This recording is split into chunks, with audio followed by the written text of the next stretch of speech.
नमस्कार मंडळी, मी संध्या. आज होतं नवीन वर्षात. मला होता नवीन वर्षानिमित्त पुरणाची पोळी बनवायची होती. तर मग मी इथे पुरण शिजवायला घेतलं. त्यासाठी मी 1 ग्लास आणि मूठभर अशी डाळ घेतली होती. त्याच्यामध्ये त्याच ग्लासाने 1 ग्लास आणि अर्धा असा साखर टाकून घेतलं त्याच मापाने. तर मग इथं पुरण लावून दिलं होतं. मग त्याच्यामध्ये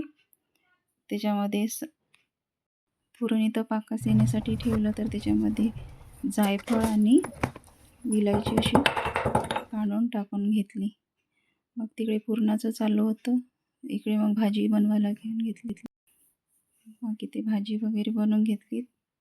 भाजी होती तुरीच्या चण्याची भाजी बनवायची होती मला. वरण वगैरे काही लावायचं नव्हतं. तर मग म्हटलं रशाचीच भाजी करत. मग इथं तुरीच्या चण्याची भाजी बनवून घेतली. एक साईडने पुरण आणि एक साईडनं भाजी होतच होती. मग कणिक इथं भिजवून घेतली मी. माझी इथं कणिक भिजून झाली. तोपर्यंत तिकडं माझं पुरणाचं पण झालं होतं. मग म्हटलं हे पुरण कसं गरम गरम काढलं की लवकर निघून जाते. थंड झाल्यावर थोडा त्रास होते निघाली. तर मग गरम गरमच पुरण काढायला घेतलं.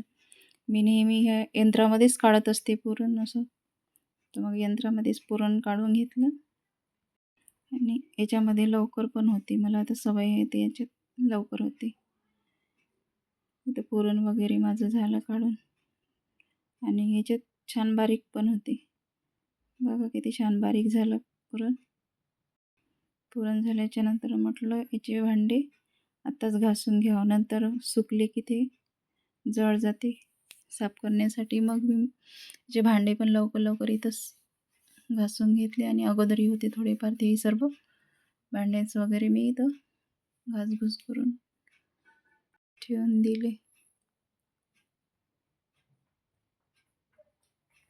तर इथं माझी पूर्ण भांडी आता होऊन गेली. आणि मग इकडे एक साईडने माझी भाजी शिजतच होती. मग भाजी झाली. इकडे भाजी काढण्यासाठी घेतली.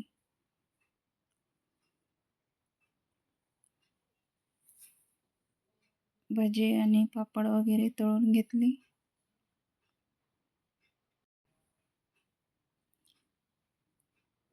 हा ब्लॉग 1 तारखेचा आहे. पहिला मला वेळच झाला. वेळ नसल्यामुळे तर भाजी पापड वगैरे माझे होऊन गेले. आणि पोळ्या पण मग मी करून घेतल्या.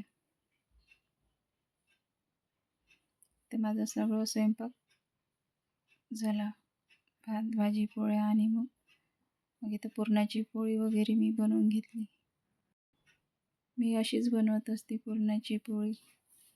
तर मग मला जशी बनवता येते त्या पद्धतीने मी पुरणाची पोळी वगैरे बनवली. आणि देवाला नैवेद्य वगैरे दाखवून दिला. झाला माझा स्वयंपाक.